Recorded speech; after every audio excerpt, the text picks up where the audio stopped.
Back, ladies and gentlemen, to the RSL main event. It is our season one, and this is Group B. With me is DrennoC. How are you doing, DrennoC? I am doing quite well, having some good games tonight. How are you doing? I know you're feeling a little bit sick. Is everything going okay for the Koshkii mobile? The Koshkii mobile is apparently back in service as of like 3 o'clock Yes. today. I wasn't sure how well I would be, but I think I finally broke it. I think I have. It's apparently the flu Oh, that has that's been. that's rough. Yeah, it's been like steamrolling my entire family. um, so yeah, so it was a Wow. So long your and car, the Koshkii mobile, is getting steamrolled. What is this like a what is this a I can't like a scrapyard? Is this what your house is? A huge scrapyard? yeah, just like a horrifying scrapyard. That's the best way to describe what A I horrifying had to deal with. horrifying scrapyard. Guys, we're going to be loading into the ZVZ Tefl v Zergwave, and I favor Tefl. Tefl is the player in my head. When I see that, I say, okay, Tefl's the name, Zergwave's not, but Zergwave with kind of just walking through X-Kawaiian. And I know X-Kawaiian's not feeling too good about that, and X-Kawaiian fought well, but still Zergwave. It's a big performance for him. I wouldn't be surprised if he's able to take some games off Tefl. And I was talking to Jack Attack today, and he made a really kind of cool point. He's saying you never know if your opponent's going to play the best game in their career that they've ever played.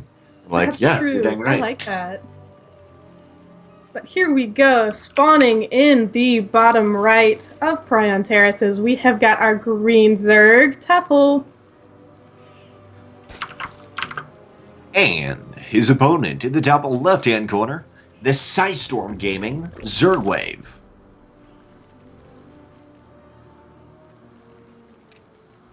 Zergwave, though, opening up with very early pool first, and I've seen some cool things out of Zerg with the pool first and no gas, getting out a couple early 6 lings generally, and you can do a lot of damage and get some stuff done, but it looks like Tefl's taking it a little bit later, but it's a little bit more defensive. Zergwave's going to be aggressive, yet with the overall map distance and defender's advantage, Tefl should be okay. Yeah, this, it's hard to tell. I mean, just those little changes in micro could determine the winner of the game. But, it's really tough to say it's anybody's game at this point. Those 6 lings, it would surprise me if they did a lot of damage. Every once in a while you can take people off guard, but I agree it would be very surprising. At least Zergwave will be safe from any early shenanigans. And Tefl, on the other hand, also he's going to be safe. Yet he has the option to start executing some of those early shenanigans. He's got an extractor back at home. He has that gas incoming. I really often see ZVZs where suddenly metabolic boost kicks in and you just overwhelm your opponent. Yeah, but Tefl, these lings just went right under that Overlord. So he's going to see these coming. He is getting a Spine Crawler to help with the defense. So we'll see how this goes. He is also getting a Baneling Nest. But will a cancel be forced on this natural? Maybe. We do have 4 lings at home for Tefl, and he will be able to get somewhat of surround. Drones being pulled too. They will be able to go to the gold if they want to, but there's just enough here for Tefl to be able to hold, and he needs that natural. And honestly, it's just a matter of time now. Once the Baneling Nest finish, there is gas on the way for Zergwave, but Banelings are going to be maybe a minute ahead of what Zergwave has for Tefl, but it's got to be really careful not to lose that Queen. Queen barely survives. Very good Is that even a defense health? by Like, is that Queen. one? That's 2 health in total. It's going to come up on to more, but now that he's defended, he's got a natural, he's got a gold going. I think Tefl's going to be 100% fine. Now, we do note, though, he does not have metabolic boost. It's only going to be Banelings, so won't be able to execute quite as aggressive pushes as we'd like, but he's going to have very, very safe defense. And now Zergwave, you can tell he's getting a little antsy too. He's also building a Spine Crawler down at his natural just to make sure that he is safe. Until he knows that the early gas Tefl was able to acquire. Let me see if he actually saw that. He did not see Tefl take that, but it does look like something like he could do that with it overall. Zergwave staying safe. Zergwave, though, does have a slight deficit overall. Is at 25 workers, or pardon me, is at 19, or he just was, now at 21, to the 26 of Tefl, which meaning not only does Tefl have the aggressive advantage, but he also has the economic advantage, and huge baitling shots go off. With speed, the Lings of Tefl won't quite be able to get this around. They'd like to on Zergwave's Queen. They do have to pull back, but huge shots will reset the Ling count for Zergwave. Yeah, those Banelings did quite a bit of damage, and while the Queens pushed back the rest of the attack, you know, the Banes, they really did the work there. However, this Roach Warren, just about to finish here for Tefl, and I don't know if Zergwave is going to be planning for anything like that. He is getting a Baneling nest now. His speed is about halfway to completion. Speaking of which, I don't think Tefl even has... No, Tefl does not have speed, so that is one advantage that Zergwave will have. And often you see the player getting an earlier gas do that, but Tefl is going to skip Metabolic Boost and now move into Roaches, and you're seeing overall, he's just so far ahead. Not only tech, but economically, everything has gone well with him because of these early builds. This may not mean he's going to be able to win it, but it certainly is in his favor. It's going to be up to Zergwave, Zergwave to be able to make stuff happen. And you see, interesting, Zergwave's sending out his queens, and I like it, but there's nothing to really accompany them. Yeah, these are very brave queens.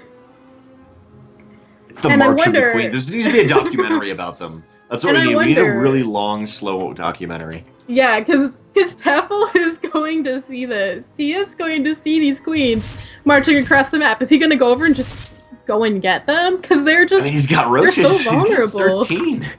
He's got 13 roaches. He's got Banes. Now, there is no roach speed, so the overall army of Tefl will be slightly slower than Zergwave's, but...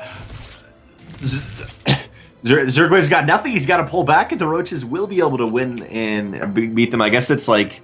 This is the hare versus the fox, but in like a weirder version. I don't know. A really nice Vile there. We'll get some hits on some queens. Yeah, we've got a really nice concave for GG. Tefl. And GG is pardon me, Tefl takes it.